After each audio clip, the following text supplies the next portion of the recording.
Masyarakat memang baru akan memberikan suaranya untuk bisa memilih presiden dan wakil presiden di pemilu 2024 adalah pada tanggal 14 Februari 2024 mendatang. Tapi kasakusuk soal partai apa mencalonkan siapa rasanya sudah mulai terdengar sejak belakangan ini. Dan nggak salah juga, boleh juga dong kalau ada partai-partai yang merasa percaya diri bahwa memiliki calon kuat untuk bisa menuju ke RI1. Salah satunya rupanya adalah Gerindra yang kabarnya juga akan kembali menjagokan Prabowo Subianto untuk bisa maju menuju RI1. Nah, kabarnya juga duet kuatnya ini adalah dari PDIP. Benarkah demikian? Lalu bagaimana kansnya, peluangnya jika dua partai besar ini kemudian bersatu? Assalamualaikum warahmatullahi wabarakatuh. Selamat malam pemirsa. Apa kabar Anda di akhir pekan ini? Saya Putri Viola menemani Anda di Apa Kabar Indonesia Malam akhir pekan. Kami nanti akan ajak Anda untuk bisa melihat sebenarnya bagaimana konstelasi politik dari partai-partai, termasuk juga nama Prabowo Subianto yang kabarnya juga akan kembali menjadi calon kuat dari Partai Gerindra.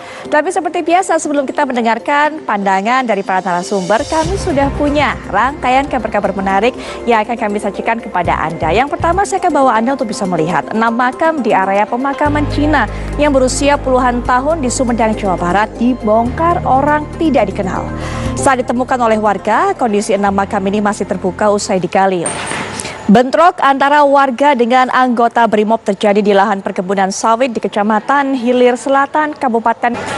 Sesosok mayat pria dengan sejumlah luka di tubuh ditemukan di parit yang berada di Jalan Pidani.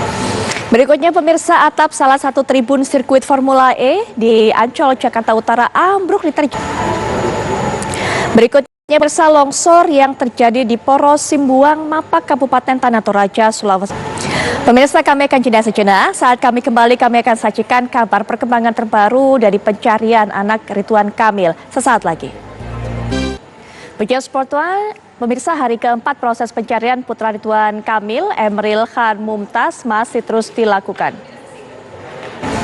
Hilangnya putra Gubernur Jawa Barat, Emeril Khan Mumtaz di Sungai Are di Kota Bern, Swiss, mendapat perhatian khusus.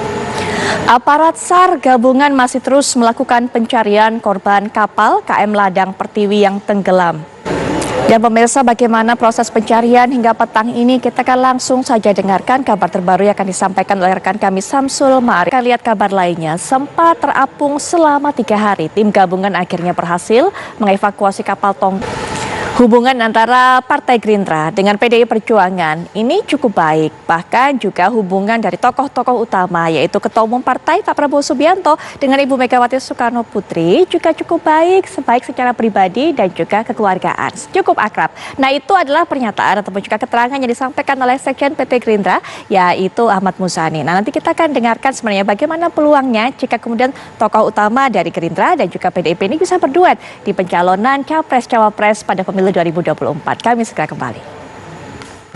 Ya, namanya politik memang sifatnya sangat cair. Hanya dalam hitungan detik saja semuanya bisa berubah. Termasuk juga mengenai koalisi partai ataupun juga kesepakatan partai-partai siapa yang akan didorong, siapa yang akan diajukan sebagai calon presiden, calon wakil presiden di pemilu 2024 mendatang. Tapi nggak ada salahnya kalau sejak hari ini kita sudah mulai memantau bagaimana kasakusuk pergerakan dari partai-partai ini. Karena sudah banyak juga loh, atau sudah ada juga loh yang membentuk koalisi. Dan mungkin tadi seperti yang sudah kami sampaikan bahwa ada partai-partai ini terus memonitor bagaimana elektabilitas dari para kadernya. Siapa nantinya akan memiliki potensi kuat untuk didorong menuju ke pemilu 2024. Untuk bisa menjawab hal itu, nanti kita akan berbincang-bincang dengan para narasumber, termasuk juga akan menjelaskan bagaimana sebenarnya pandangan masyarakat terhadap tokoh-tokoh ini, termasuk juga terhadap Prabowo Subianto ataupun juga calon-calon yang kemungkinan nanti akan diajukan oleh PDI Perjuangan. Apakah memang masih ada hati masyarakat ini kepada mereka seperti klaim yang disampaikan oleh Partai Gerindra.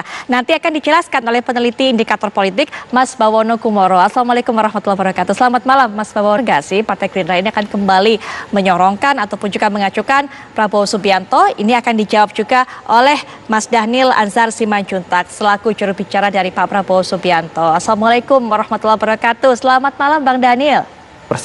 Memang ada fluktuasi. Akan lanjutkan PR-PR ini tentunya bagaimana kemudian Bang Daniel bisa menanggapinya setelah jeda. Tapi sebelumnya, ini kita juga akan dengarkan suara masyarakat. Rekan kami Aden Fatoni sudah ada di tengah Subianto, kemudian jika mencalonkan diri sebagai presiden lagi. Mas Bawono tadi sudah menjelaskan bahwa kalau persentase popularitas dari Pak Prabowo begitu tinggi, tapi masih ada PR lainnya, yaitu bagaimana kemudian membuat masyarakat yang sudah mengenal Pak Prabowo jadi semakin suka, semakin cinta.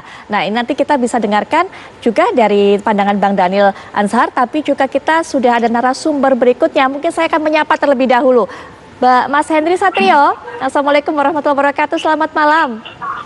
Selamat malam, waalaikumsalam warahmatullahi wabarakatuh. Baik, Mas Henry Satrio, ini bagaimana pandangannya mengenai Pak Prabowo sosok yang lain? Nah, nanti kita akan dengarkan bagaimana pandangan dari Bang Daniel, kemudian juga Mas Bawono, Mas Henry Satrio juga. Setelah jeda berikut ini, kami segera kembali. Rakat. Tapi langsung saja saya minta bagaimana pandangan, pendapat, komentar dari Bang Daniel Anzar terhadap apa yang disampaikan oleh Bang Daniel. Iya, Mbak Putri. Pemirsa perbincangan tadi sekaligus juga menutup jumpa kita di Apa Kabar Indonesia Malam Akhir Pekan. Kali ini saya Putri Viola pamit, kami kembali esok 18.30 Indonesia Barat, jangan sampai Anda lewatkan. Selamat malam, sampai jumpa.